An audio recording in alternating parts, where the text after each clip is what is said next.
Hello everybody, Dr. Carmen Bryant, Psychological Health Consultants and Services and Redefining Yourself, a program that was developed for women that are thinking of leaving, needing more education, or have left domestic violence situation, but specifically narcissist abuse. I am a narcissist abuse specialist, I am a recovery specialist. There we go. One of the major things that I want to do is bring awareness and bring education to those that are leaving domestic violence situation, and they're leaving domestic violence, and the domestic violence is narcissist abuse.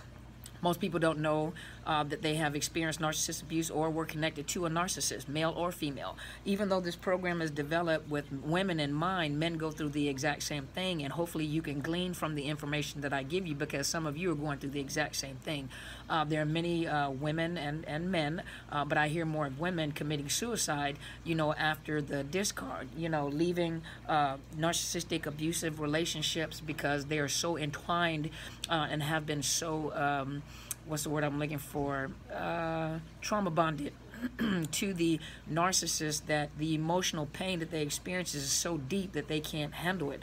As I spoke in other videos, it's almost like an addiction. It is an addiction. The same chemicals in the brain that works toward chemical addictions, such as chemical addictions such as drug, alcohol, pornography, gambling, smoking. Those addictions are also the same addiction. The Oxycontin, which is the bonding, the chemicals in the brain that bond, are the same chemicals that are used to bond to a human being. So you have a people addiction, and there are many people that have gone through narcissist abuse, but they could never put a name to it, and it's really horrific at what it does to the psyche, what it does to your mental health, what it does to your emotional health, how it destroys family, how it destroys children. The narcissist has no limitation. There is no boundaries. They have no empathy, so they have no conscience. And as I always state in the DSM-5, which is used by the mental health professionals, in there it says 50 to 75% of those diagnosed with narcissist personality disorder, there we go, NPD, those that are diagnosed with NPD are males. Women equally so, but 50 to 75% are males. So a lot of the people that are going through the abuse are females.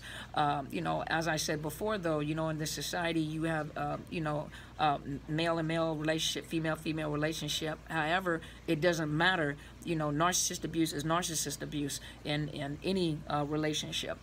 Like I said, once again, I kind of cater toward the women that are coming out of a narcissistic abuse relationship with the male counterpart, but I just want you to know just how serious it is. I ask you to share these videos because you never know who's going through it. There's a lot of shame and guilt surrounded around it. And as I said before, the narcissist has no boundaries. Everything is an extension of themselves. They love themselves. And so anything associated with them, is an extension of themselves. Their children, you try to co-parent with a narcissist, or people commend them of what great parents they are, but it's not the fact that they're great parents, it's the fact that they're getting fuel, they're getting recognition, they're getting admiration at the fact that they're doing stuff to get them recognition. When a child is born, the average narcissist, or most narcissists, not all of them, but most narcissists look at the child as competition with the main supply. As the child gets older, they look at the child as another source of supply for admiration, and for power and control, even to a point where they will violate their own children. So women, you have to be very careful at who you're dating. You can't jump into relationships, emotions first, especially if you have children, because they look at children as another source of supply. And to have sex or to sexually violate their own children, is just having sex with their own self, and they feel like they are entitled to it because that child is a part of them. That is their property. And so I want you to be very careful. When it comes to dating nowadays, you don't know who you're getting, narcissists, psychopaths, sociopaths. It's very, very important that you make sure that you get your emotions in check before you connect yourself with someone. You need to make sure that you're not jumping in emotions first, that this person has turned you on emotion. Your emotions are turned on like a light flick, flicked on like a light switch, and you're jumping into these relationships because the person looks good. They look like they have something. You have to remember that a narcissist lives off of illusion.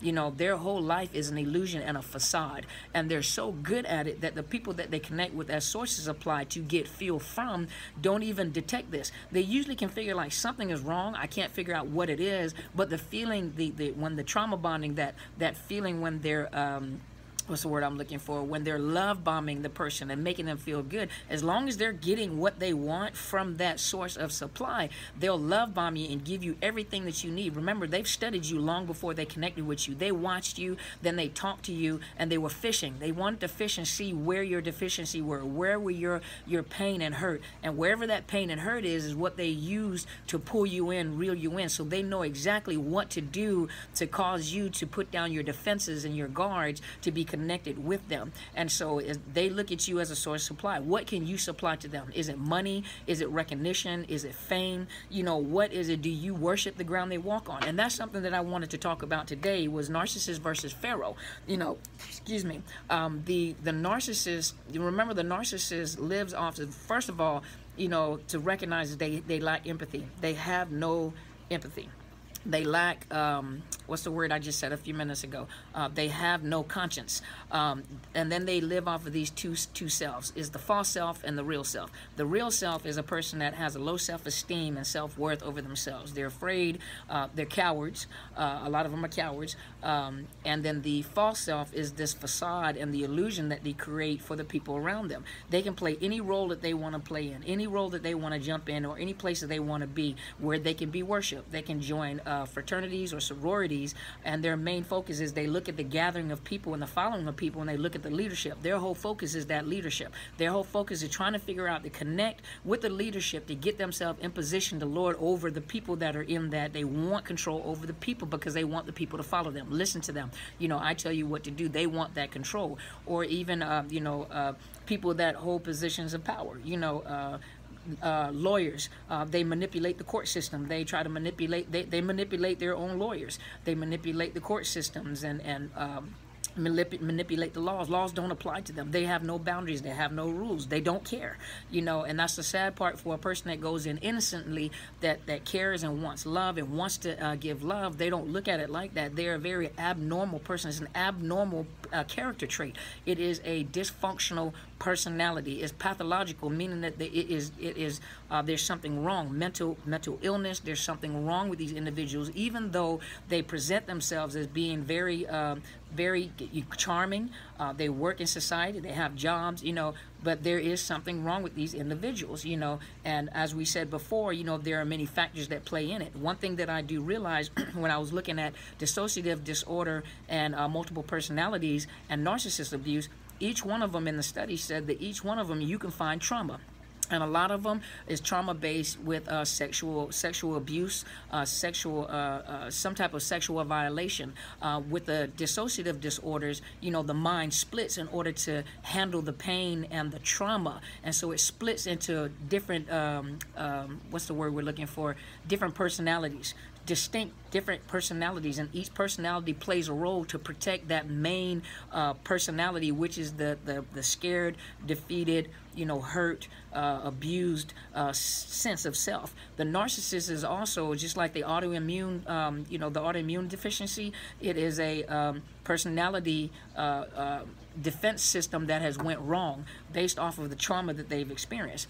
And so one of the things, once I said, you know, I said before, is that empathy is something that they're unable to experience. The emotions that they do experience, though, is all the opposite negative emotions: rage, anger, jealousy, and it's all because they want the attention and the focus on themselves. The other thing is grandiose. And looking at the free dictionary, which is medical dictionary, I think this is the medical dictionary, grandiosity in psychiatry is described as pertaining to exaggerated belief or claims of one's importance or identity, often manifested by delusions of great wealth, power, or fame. Now, when they connect with a source of supply that can provide them with the finances to keep this facade going, you know, this is a main source of supply that they try to connect to and hold on to. They're always going to have other sources of supply. They need fuel at all times, and no matter what the main source of supply does, it's never enough. You can maintain, you'll give them a hit of that medication, that medication or drug. You give them the hit so they can get that high, but eventually that high is going to run out. You know, and eventually, you know, they're exposed. They are exposed. But it's up to you to determine whether or not you recognize the red flags, and when they are exposed, what you're going to do about it. If you don't like it, see, most people have to make, just like I tell every woman that comes in here, or anyone that I deal with that deals with narcissistic relationship, you have to make up your mind whether you want to stay or you want to go. they're not going to change. So to come in and ask a therapist to help you change the individual is not going to happen. They're not going to change. To come in and get marriage counseling, they're not going to change. Marriage counseling is really, it's really pointless because they're not going to change. And it doesn't matter what you do. You'll never satisfy a narcissist. They are an empty pit. No matter what you do, they're never satisfied. They're not even satisfied with themselves. But that's the definition. So let's go look at this. I wanted to look Pharaoh versus, or narcissist versus the Pharaoh.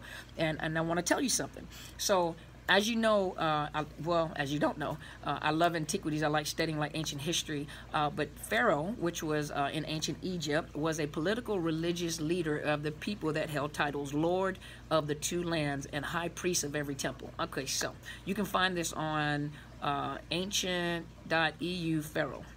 So I want you to look at this for just a minute. Lord of Two Lands. First of all, you're dealing, a narcissist has two personalities, has two, a facade and the real self. The real self is the one that is has a low self-esteem, low self-worth, just, yep, that's it. Low self-esteem, low self-worth, has no, you know, they're just miserable individuals. The facade is the grandiosity, you know, I'm this, I'm that. They literally have this God complex, you know, and they have this burning desire to be worshipped and admired.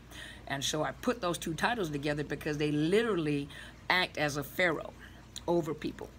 And so when it says that the pharaohs were also the high priest of every temple. Temple were places of worship. Temple were places of worship. Let me just click on it real quick, okay? So temples in those times were places of worship. Let's see. It's from the Latin term templum, and it's a structure that was built for the purpose of and always dedicated to religious and spiritual activities, including prayer, meditation, sacrifice, and worship. Remember, a narcissist wants to be worshipped, admired, followed. They want control.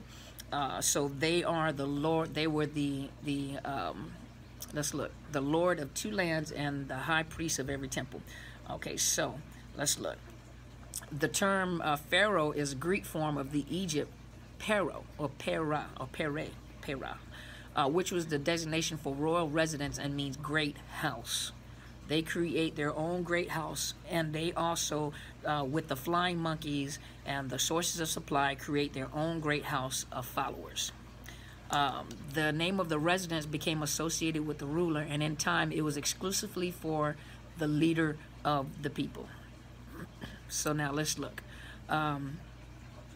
Early monarchs of Egypt were not known as pharaohs, but kings.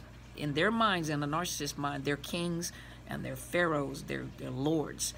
They want to lord over people. And to lord over people is not to rule over a person. To lord over people is to control a person. So the honorific title pharaoh for ruler did not appear until the period of New Kingdom. So let's look. And in the New Kingdom, they were addressed as Your Majesty by foreign dignitaries and members of the court, and as brother by foreign rulers. Both practices will continue after the king of Egypt became known as Pharaoh. Okay, so let's look here. There's something else that I wanted to show. Okay, so during the second dynasty of Egypt, King Reneb, also known as Nebra, linked his name with the divine and his reign with the will of gods. Following Reneb, the rulers of the later dynasties were equated with gods. Let's see, and with duties and obligations due to those gods. They took that deity and put it upon themselves. Chief among these were the maintenance of mat, harmony and balance. And a narcissist has no harmony and completely no balance, which has been decreed by the gods and needed to be observed in order for the people to live the best life possible. There's a facade, and in order for the people that are attached to a narcissist to live the best life possible, you better find a way to bring them peace and harmony. Not for them to bring you peace and harmony, because remember, in the trauma bonding, they'll totally torment you, and when you give in to what they want, then they give you peace and harmony. Think about it. They're serving as a pharaoh over the people, a god over the people, because they have exalted themselves as a god over the people that they're attached to. And the people that are most vulnerable are family members, of course, you know, family members, mother, father, sister, brothers, aunts, uncles, nieces, nephews, those, you know, the main source of supply, so their partners. But those that are in that close circle, you know, most of them can't believe that this individual would ever be like that, because they're so sweet. If they need something, you know, basically they buy them off with money. I'll pay your bills, I'll buy your car, I pay, you know, I do this, I throw you a little money here and there just to keep you loyal to me. And so a lot of times they'll turn the blind eye, and they know how this individual is. They know what this individual would do, but they'll turn the blind eye because they normally spend a lot of time convincing those that are following them or those that are close to them. They convince them of how evil all the other people around them are. They usually, if you listen to a narcissist and learn to be quiet, a lot of times they'll tell you what they're doing. And so a lot of times they'll tell their followers, you know, that this individual is like this is this, and guarantee you he or she's going to say this, or this is what she's going to accuse me of, and be prepared. And then when you accuse them of something or say something, say, see, I told you. You know why they do that? It's because that's exactly what they're doing. So they go ahead and let the people know to manipulate the people in believing that it's you and not them. But they're literally telling what they're doing. So if you be quiet and listen, they'll tell you what they're doing. Okay, so let's look. Okay. Let me scroll down. Okay, so as supreme ruler of the people, the Pharaoh was considered a god on earth, the intermediary between the gods and the people.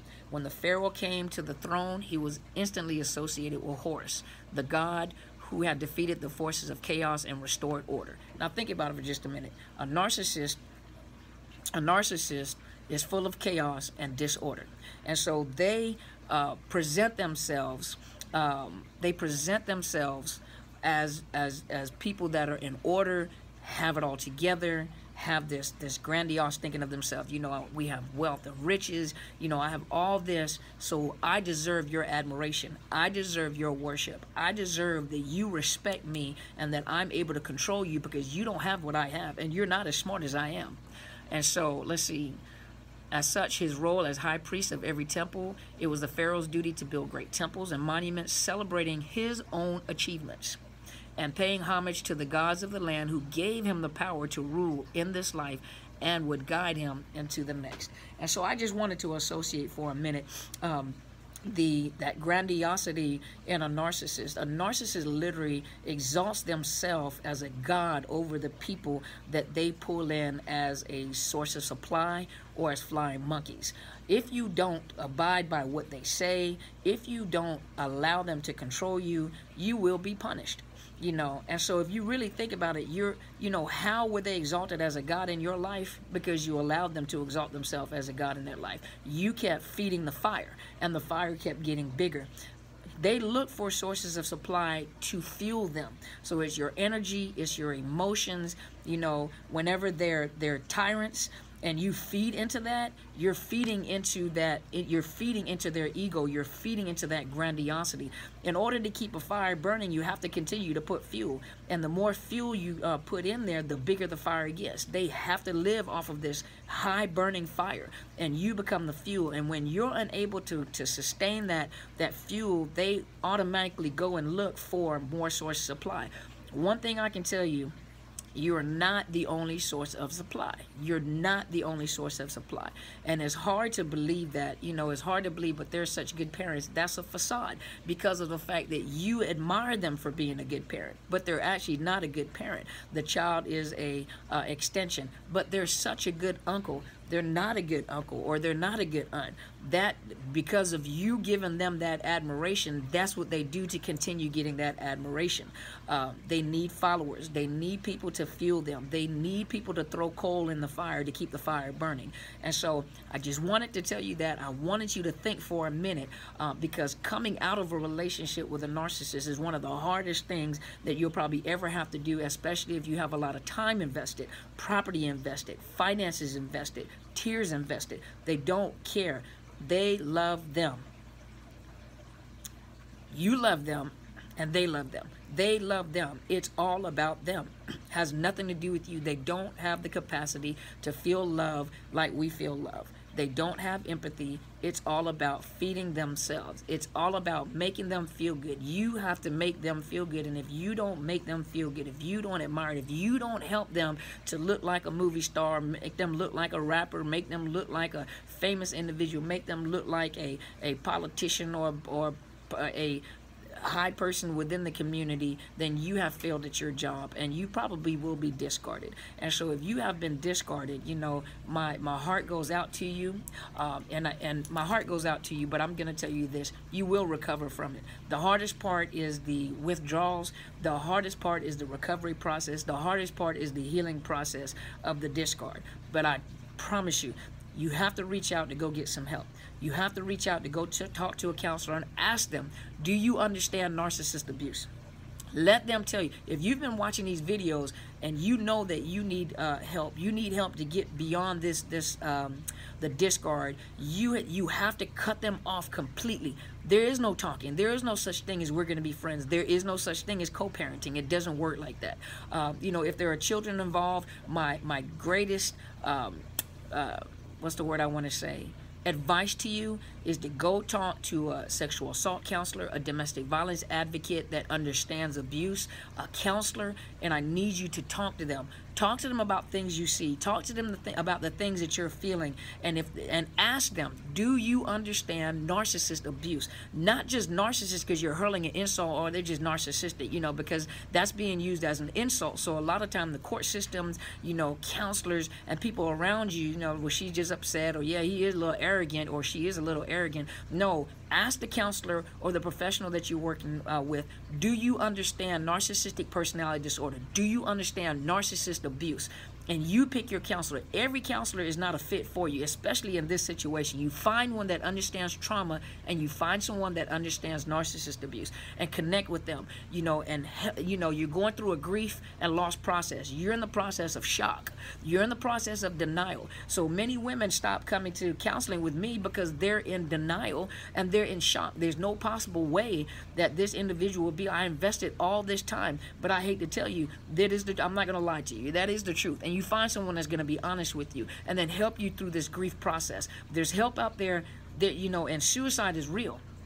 A narcissist, you know, there are many people that are in prison right now that were narcissists. Ted Bundy was a narcissist, and he played a, you know, if you go back and you kind of read the history and how he did the crime, you know, the forensic psychology behind how he committed crimes and the things that he did, he was a narcissist. That's what he was. He was a psychopath, sociopath, along with that, you know. But, you know, you're dealing with an individual that really has a very dark personality, a very dark side. And many times, you know, we talk about the psychopaths and the sociopaths, and we watch them on television, and this person has no remorse and has no feelings and no conscience, and I can't believe, you know, but you're dealing with a narcissist, which is very similar to the psychopath, sociopath, especially if they are also psychopaths and sociopaths associated with it. So you really have a tyrant, but you really have a criminal living in your home. You have a oppressor living in your home. You have an individual in the home that sits in there as a pharaoh and wants following, and most women deny it but I love him, I love her,